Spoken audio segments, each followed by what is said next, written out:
Mastering the Art of Formal English, Politeness and Respect. Hello, language learners. Welcome back to our series on mastering the English language. Today, we'll focus on an essential topic, namely, maintaining a polite and respectful tone in formal English. We all know that communication isn't just about the words we use, but also about how we say them. Our tone can make a significant difference, especially in formal contexts. So, let's dive into it.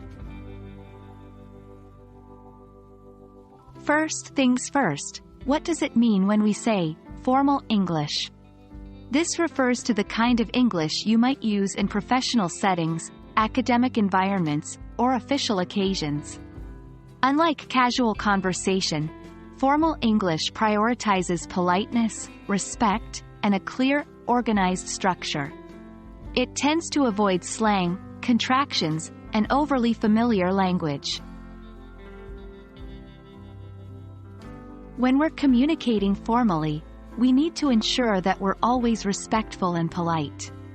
One simple way to do this is by using polite expressions and courtesy phrases. For example, instead of saying, "Give me the report," you might say, "Could you please provide me with the report?" Notice how this phrase is not only more formal but also more polite. It shows respect to the person you're speaking with. The way we greet people in a formal context also differs from our casual hello or hey.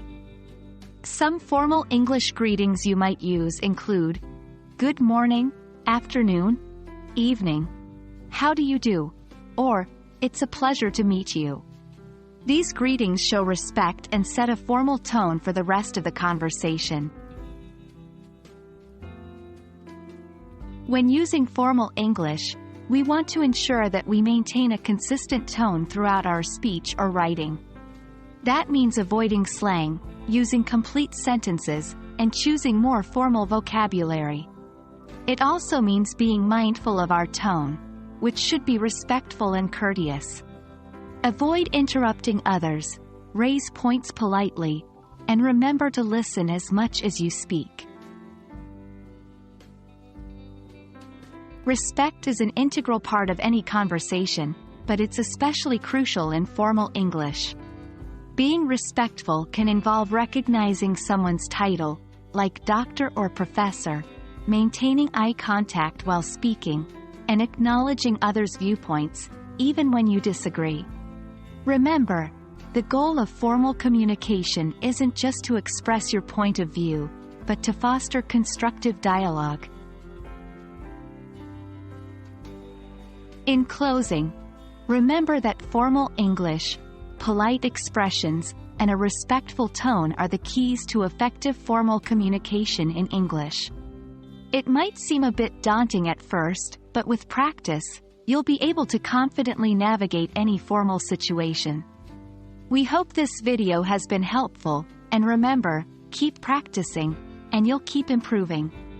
Until next time, happy learning!